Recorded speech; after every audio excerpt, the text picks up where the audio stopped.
बिस्मिल्लाहिर्रहमानिर्रहीम। अस्सलाम वालेकुम दोस्तों, कैसे हैं आप सब लोग। उम्मीद है अच्छे होंगे। जी दोस्तों, आप लोग देख रहे हैं मेरा यूट्यूब चैनल जवाब दो विद नईम अहमद। दोस्तों आज हम बात करेंगे बानी एमकेएम अल्ताफ जैन साहब के ऊपर जो दो केसेस चल रहे हैं, एक लंदन में और एक पाकिस्तान में। आज इन दोनों केसेस की समाअत थी। क्या कुछ हुआ उसमें वो मैं आपको बताता हूँ। और जी दूसरा जो खातून थी, कराची से इनका ताल्लुक था, नाम इनका परवीन रहमान साहिबा है। इनका कत्ल हुआ था 2013 में। और जी फिर हम बात करेंगे जो इस वक्त मुजाहिद कॉलोनी में हो रहा है उसके ऊपर। तो जी शुरू करते हैं। पहले खातून जो फलाही कामों में लगी रहती थी, कराची के नामवर खातून थी परवीन रहमान साहिबा। इनका कत्ल हुआ था 2013 में। अब जैसे ये कत्ल होता है, इस कत्ल का इल्जाम जो है वो उस दौर में, जो जिस दौर में इनका कत्ल हुआ था, किसी का भी कत्ल होता था कराची में तो बगैर तफ्तीश के कह दिया जाता था जी एमकेएम ने मरवाया है।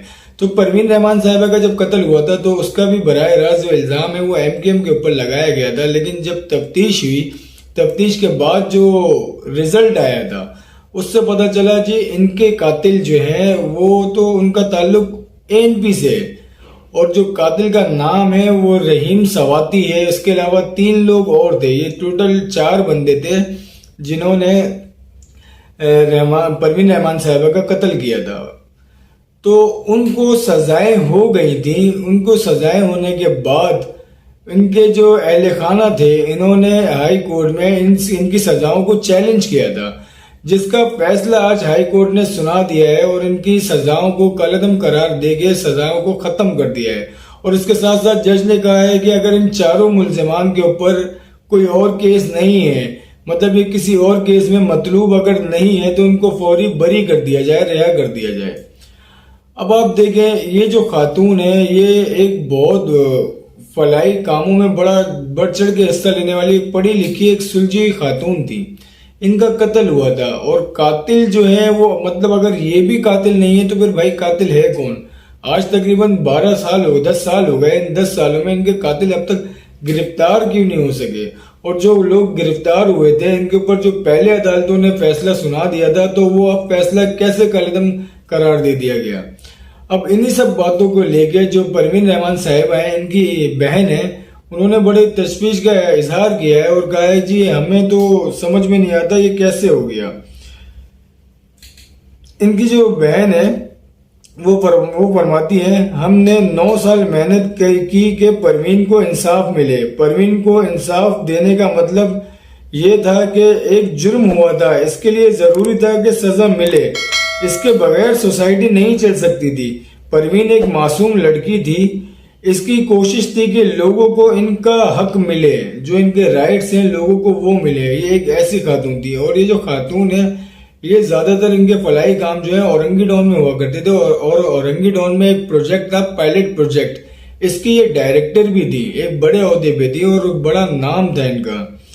तो इनका कत्ल हुआ, कातिल पकड़े गए। कातिल पकड़े जाने के बाद उनको सजाएं हो गई। सजाएं होने के बाद सजाएं चैलेंज हो गई। उसके बाद जो है वो सजाएं कलअदम भी हो गई।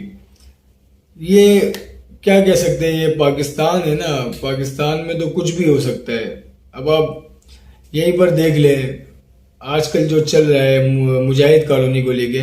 मुजाहिद कॉलोनी में जिस तरह का अभी ऑपरेशन चल रहा है इंक्रोचमेंट का, ऐसी तारीख में कोई मिसाल नहीं मिलती। मतलब यार 2-2 3-3 मंजिला इमारतें हैं, लोगों ने पैसे जोड़ जोड़ के अपने वो घर बनाए हैं। गरीब लोगों का इलाका है बिल्कुल। एक तो होते ना मिडिल क्लास लोग, वो मिडिल क्लास लोगों का भी इलाका नहीं है, गरीब लोगों का इलाका है। और ये बस्ती है, मुजाहिद कॉलोनी एक बस्ती है जो तकरीबन 40 से 50 सालों से आबाद है।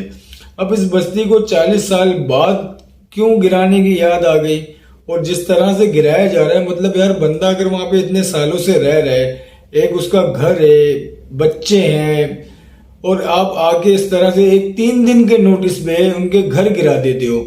ये कहाँ का कानून है, कहाँ का इंसाफ है।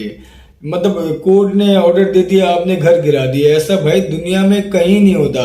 अभी कुछ दिनों पहले जो अल्ताफ जैन साहब ने इसके ऊपर एक इंटरव्यू दिया था, एक बयान दिया था, उस बयान में उन्होंने लंदन की मिसाल भी दी थी। अल्ताफ जैन साहब ने कहा था कि लंदन में भी अगर कहीं रोड बनाने होते हैं, कोई फ्लाईओवर बनाने होते हैं या कोई अंडरपास बनाने होते हैं, तो घरों को गिराया जाता है। लंदन का बता रहे हैं कि यहाँ पर भी गिराया जाता है घरों को, लेकिन गिराने से पहले जिनके घर होते हैं उनसे पूछा जाता है और उनको मतबादिल जगह दी जाती है। उसके बाद उनको डबल मुआवजा दिया जाता है, फिर उनके घर गिराए जाते हैं। यहाँ तो देना दिलाना कुछ नहीं होता। कुछ लोगों को खुश करने के लिए ये सब किया जाता है। अभी मुबैना इतलात ऐसी आ रही है कि ये जो जगह है मुजाहिद कॉलोनी वाली, यहाँ पे कुछ लोग हैं, 62 लोग हैं जिनका ताल्लुक जो है वो यहीं के सिंध से ही है। उन लोगों की ख्वाहिश है कि ये जगह इनको चाहिए अस्पताल बनाने के लिए। अब आपको पता है कि अस्पताल बनाने वाला बंदा कौन है, जिसका ताल्लुक सिंध से है और सिंध की ही बड़ी जमात से है, ये आपको पता है।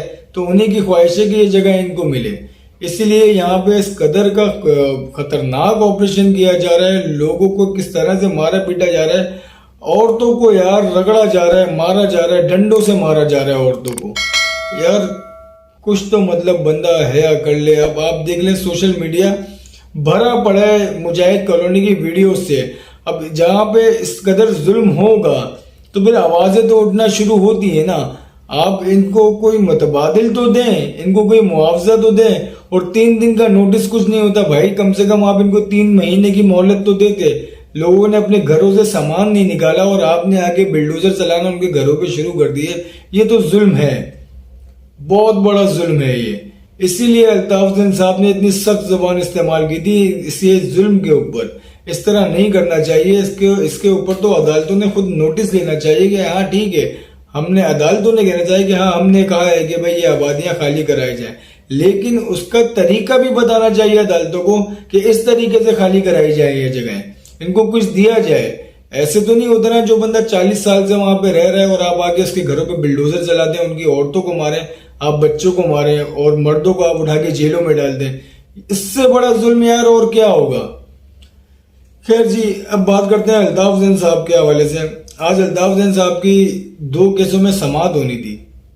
एक जो उनकी शनाख्ती कार्ड का केस है जिसकी समाअत हुई है इस्लामाबाद हाई कोर्ट में, और दूसरा केस जो है वो अभी शुरू होने वाला है, मतलब आज से शुरू हो गया है, लेकिन इसकी समाअत जो होगी इस केस की जो लंदन में है उसकी समाअत जो है वो कल से प्रॉपर शुरू होगी।